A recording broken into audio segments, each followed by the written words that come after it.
Bonjour, je vais vous donner une petite histoire d'un vieillard Dogon qui avait cette connaissance de la lecture du tableau de renard qu'on appelle le Yurugu. Alors, c'est donc l'histoire de ces vieils hommes qu'on va essayer de vous dire en quelques mots. Je ne suis pas un conteur d'histoire, je, je suis juste un passionné des petites leçons de vie que nous donnaient nos parents au pays d'Ogon à travers des nuits de contes ou à travers effectivement les chants, les chansons, les musiques et tout ça. Bon alors, comme je l'ai dit, c'est l'histoire d'un vieil homme qui savait lire sur le tableau de renard.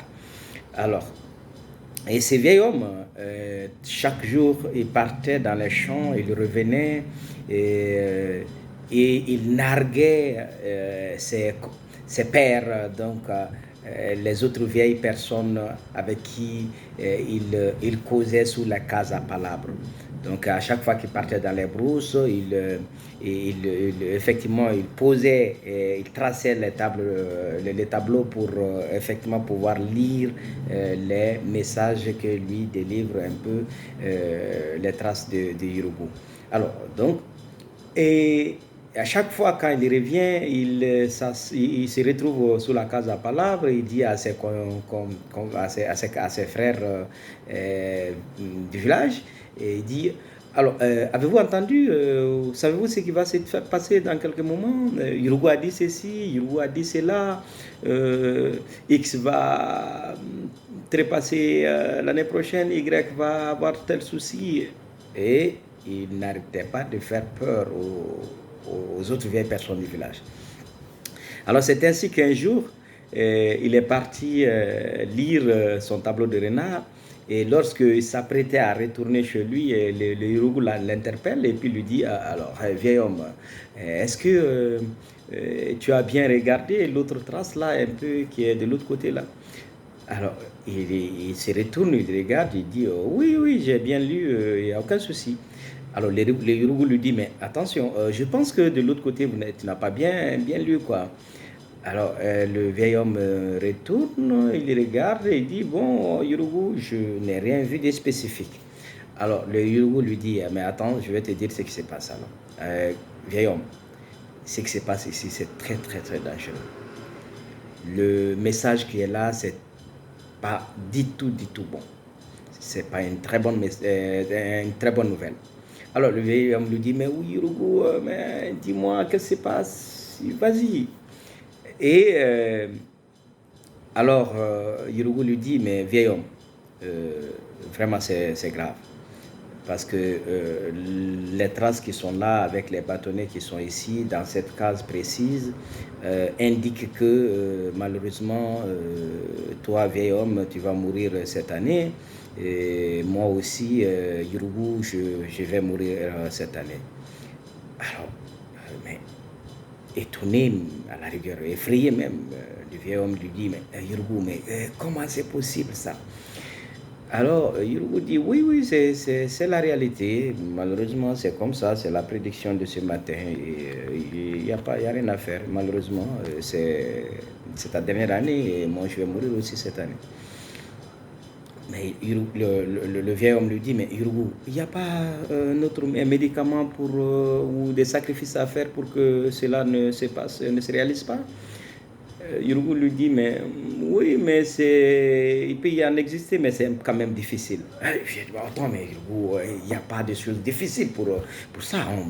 Rien n'est impossible sur cette terre.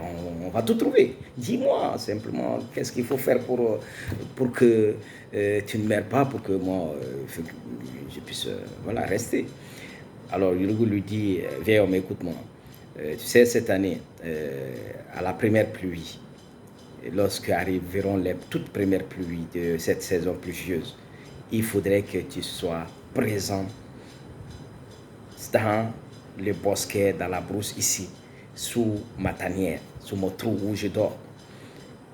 Alors, le vieil homme, il a des soucis de un peu de drépanocytose, des problèmes de courbature, il a un peu de problèmes au quotidien et surtout lorsqu'il va se faire taper par des pluies, encore tout ce qui est tornade, vent et tout ça qui souffle sous les grandes premières pluies de la saison, c'est quand même difficile. Mais il dit, oh, Yurou, oh, si c'est cela, la solution, il n'y a pas de souci, je suis avec toi.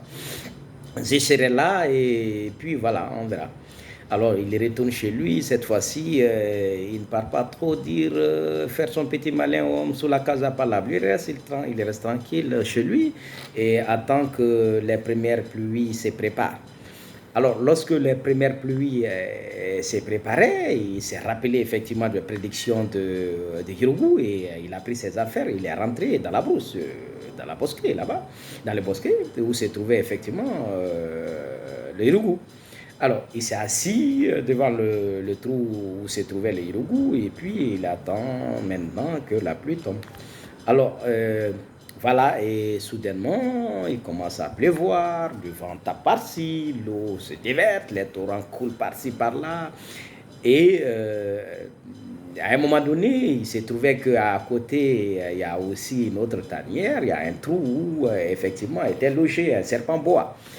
Alors, et le trou du serpent bois se remplissait d'eau, et donc, comme le serpent bois ne peut plus rester là-bas, et donc le serpent s'est retiré et est en train de chercher un autre abri et se dirigeait directement dans le trou où se trouvait le renard, le hirougou.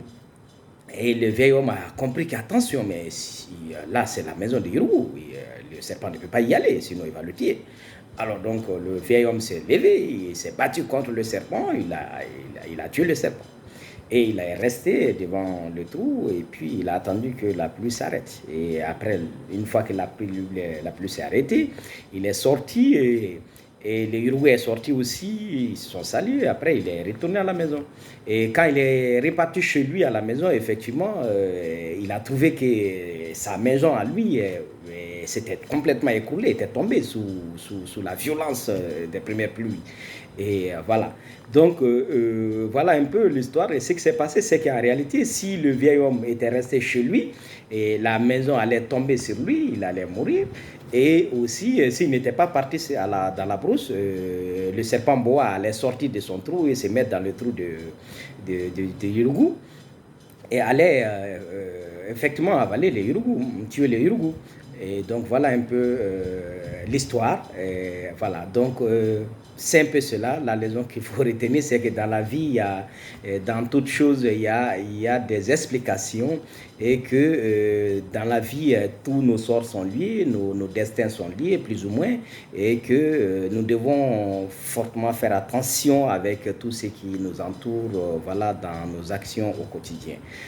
Voilà, merci, chers amis. Voilà ce que je tenais à partager avec vous sur cette petite histoire qui concerne un peu le vieil homme du village et les Yoruba. Merci. À la prochaine.